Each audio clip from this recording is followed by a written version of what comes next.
Булган аймгийн Харьяат Монхооны Самбуу гэгчээр хүчин дээрэм танхайн хэрэгээр 3 удаа шоронд сууж нийтдээ 18 жилийн ялыг эдэлжээ. Эрбээр Баян айлын эрэг танхи өссөн ганц хүү бөгөөд хамгийн сонирхолтой нь тэрээр аригтарс хэрэгэлдэггүй нэгэн. Гэтэл дийлэн хүчингийн хэрэг үйлдэгчид цогтуугаараа уг хэргийг өвлдсөн байдаг. Судалгаанаас үзэхэд тэдний 80% нь дагуур огтоо, 18% нь үл таних хүмүүсийг, 2% нь хамаатан садан буюу төрсөн огтоо хүч хэрхэлдэг гэсэн тооцоо гарчээ. Энэхүү 2% нь жинхэнэ гаж донтнуудаас бүрэлддэг бололтой ихэвчлэн оюуны догололтой муухар өссөн зарим нэг хүн төрсөн охиноо өвөртөө оруулдаг юмсанж. Бэлгийн гаж дон аллагын гаж дон гэгч нь оюун ухааны хомсдолтой салшгүй холбоотой байдаг гэж. Одоогоос хэдэн жилийн өмнө Төв аймгийн нэгэн суманд Хүрэлбаатар гэгч 24 настай залуу 13 настай төрсөн дүүгээ хүчирхийлээд баригдсан байдаг. Эцэг их нь хүүгээ өмөрж дагвсны эцэст уг хэрэг дарагдсан ч өнөө хүртэл нутгийн хүмүүс шуугсаар байна. Хүрэлбаатар хар нялхаасаа сургууль соёл дамжаагүй. Бичиг үсгийн боловсралгүй жаахан танхаад зантай нэгэн. Өнөөдөр иймэрхүү хүмүүс Монголд хэдэн мянгаар байгаа. Иймэрхүү хүмүүс аригтарс их хэмжээгээр уусан үедээ адгууслаг чанар нь хүчтэй илэрч төрсөн ихийг хүртэл хүчинтэд бэлэн болдог байна.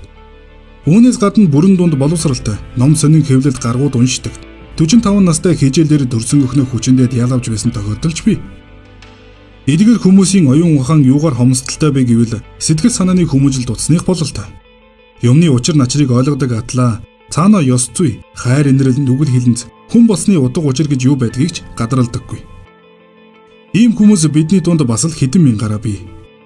Дажаал хүслээ хар нялгаас нь зоргонд нь тавьж өссөн төвчээргүй хүмүүсийн дундаас жинхэнэ гаж донтнууд гарч ирдэг бөгөөд энэ талаар судалгаа хийсэн нэгэн эмч бэлгийн гаж донтнуудыг 3 үндслээр дүгнэж байна.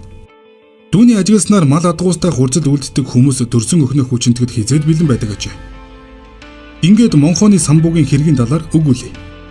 Эрбээр боловсралгүй бүдүүлэг танхаад өссөн нэгэн бөгөөд 1980 оны үед 16-аас 22 насны 3 өхнөө эхнэрийнхээ нүдэн дээр дарамтлан бэлгийн харьцаанд оруулдаг байж. Энэ хэрэгтэй тэрээр 25 жилийн ял авч онцгой дэглэмтэй шоронд очсон юм. Тэрээр хамгийн анх эхнэрээ сумын эмнэлэгт хэвдэж байх үед том охиноо өөрийн эрхэндээ оруулсан байна. Самбуу нь 12 настай байхдаа Малтай тухайлбал эдэлд хэрэгэлдэг гарын дор хонь ямаа зэрэгтэй явуулдаж эхэлсэн бөгөөд 19 настайд шоронд очоод энэ зангаа тавилгүй айлын хонь ямаа дагаад гүйчигдэг байсан гэдэг. Энэ утгаараа зоонд бус ууланд мод хийх туйлын дуртай байжээ. Нэгэн удаа хянагч нар хоригдлуудын хоол хүнсэнд ойролцох айлаас нэгэн охин ямаа авчирсан бөгөөд Самбуу түүнийг хармагцаал хүүш ямар гоё юм бэ? Наад ямаага надад ганцхан цаг хэрэглүүлчих. Оронд нь би төлөвлөгөөгөө давуулан биелүүлнэ гэсэн гэдэг. Мал адгуустай хурцл үлддэг хүмүүс төрсөн өхнөө хүчинтэд хязээд бэлэн байдаг гэсэн дээрх эмчийн судалгаа Монхооны Самбууд яг тохирж байгаа. Самбууг 1970-ад оны сүүл үед Мантын шоронд байхад Ирхүүгийн сургуульд сурч байгаад дээрмийн хэрэгээр хөөгдөж ирсэн гантай хүүгэгч залуу түүнтэй галхан болж. Энэ залуу тухайн үед гадаад дотоодын ном сонин их уншдаг бөгөөд тэрээр цоц нийгмийн үед хөрөнгөд ертөнцийн нүүр царайг уудлан илчилдэг. Оросын сэтгүүлч Валентин Зорийн гэгчийн документыг их уншдаг байж.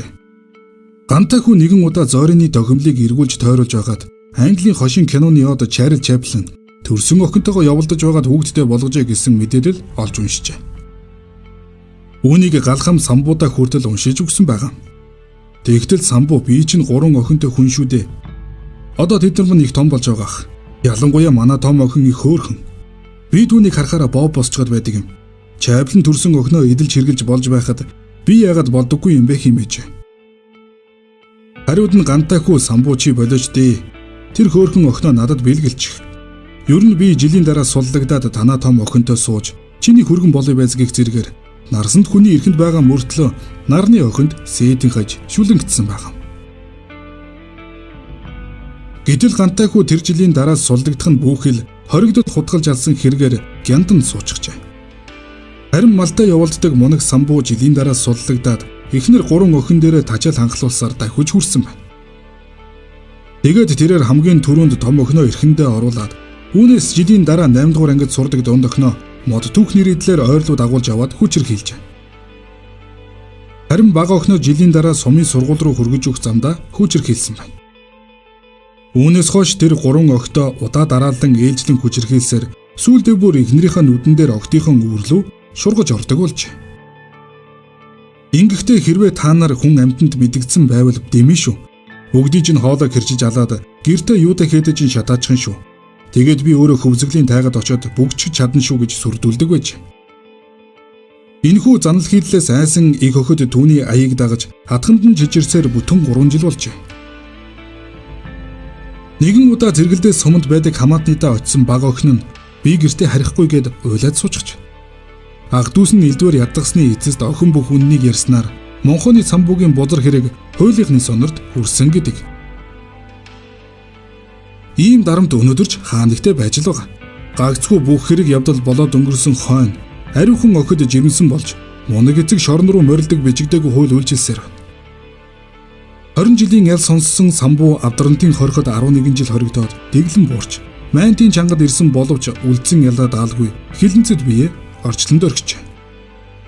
Шоронд угаасаа улаан махны хэрэгтнүүдийг үцэж чаддаггүй бөгөөд энэ хугацаанд манер хэрхэн зовж таржилсан нь тодорхой.